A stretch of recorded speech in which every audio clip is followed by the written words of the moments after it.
আজকে চলে এসেছি হোমমেড পেস্তো সস দিয়ে বানানো পেস্তো পাস্তা রেসিপি নিয়ে।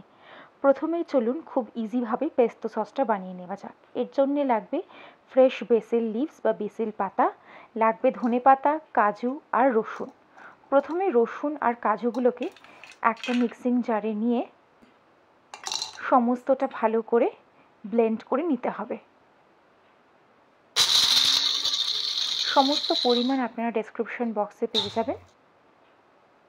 রসুন আর কাজুটা পেস্ট হয়ে গেলে এবার তাতে দিয়ে দেব বেসিল লিভস, ধনেপাতা, দেব স্বাদ মতো লবণ আর দেব কিছুটা অলিভ অয়েল। এই সসটা বানানোর জন্যে আপনারা জল ব্যবহার করবেন না, তাহলে এই সসটা আপনারা স্টোর করে রাখতে পারবেন। জল ব্যবহার করলে কিন্তু সসটা তাড়াতাড়ি নষ্ট হয়ে যাবে।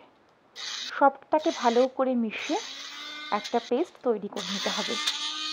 খুব ফাইন পেস্ট না হলেও হবে, কিন্তু আপনারা জল ব্যবহার করবেন না।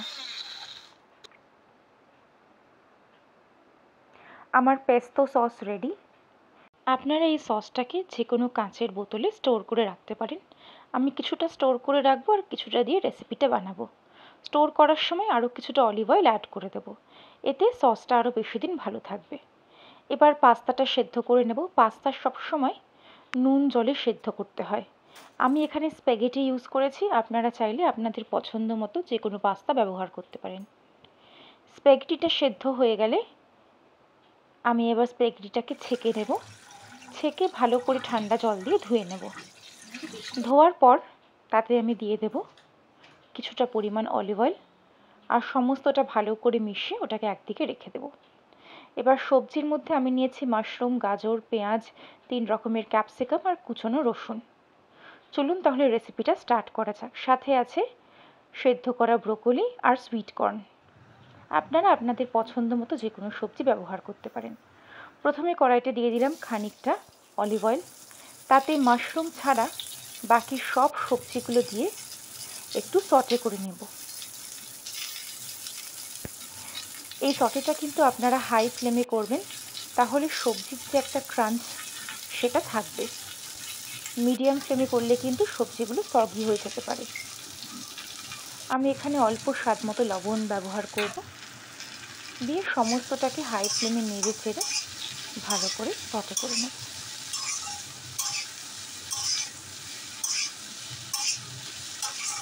এই সময় চাইলে আপনারা ব্ল্যাক পেপারও অ্যাড করতে পারেন। আমি এখানে সামান্য ব্ল্যাক পেপার অ্যাড করেছি। সবজিগুলো সটে করা হয়ে গেছে। এবার আমি ওগুলোকে একটা প্লেটের মধ্যে তুলে রেখে দেব। এবার একই কড়াইতে আরও খানিকটা অলিভ অয়েল অ্যাড করে তাতে দিয়ে দেব কুচিয়ে রাখা রসুন। রসুনগুলোকে নেড়ে চেড়ে গোল্ডেন হওয়া অবধি ভেজে নিতে হবে। এবার দিয়ে দেব কুচনো মাশরুম। মাশরুমটাকেও হাই ফ্লেমে নেড়ে চেড়ে কিছুক্ষণ ভেজে নেব। মাশরুমটা ভাজা হয়ে গেলে তাতে এবার দিয়ে দেব আগে থেকে বানিয়ে রাখা পেস্তো সস। এখানে আমি 2 টেবিল চামচ পেস্তো সস ইউজ করেছি। আপনারা আপনাদের স্প্যাগেটির পরিমাণ মতো সসটা ইউজ করবেন। সসটাকে নেড়ে চেড়ে ভালো করে ভেজে নিতে হবে, যাতে কাঁচা ভাবটা না থাকে। অনবরত নেড়ে যেতে হবে, না হলে কিন্তু কড়াইয়ের সাথে লেগে যাবে। আমার পেস্তো সস মোটামুটি ভাজা হয়ে গেছে। এবার আমি একটা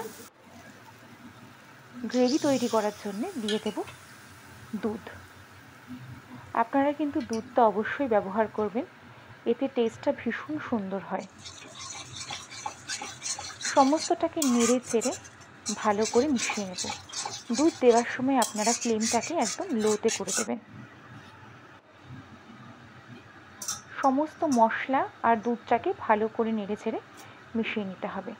এবার দিয়ে দেব সেদ্ধ করে রাখা স্প্যাগেটি আর সটে করে রাখা সমস্ত সবজিগুলোকে।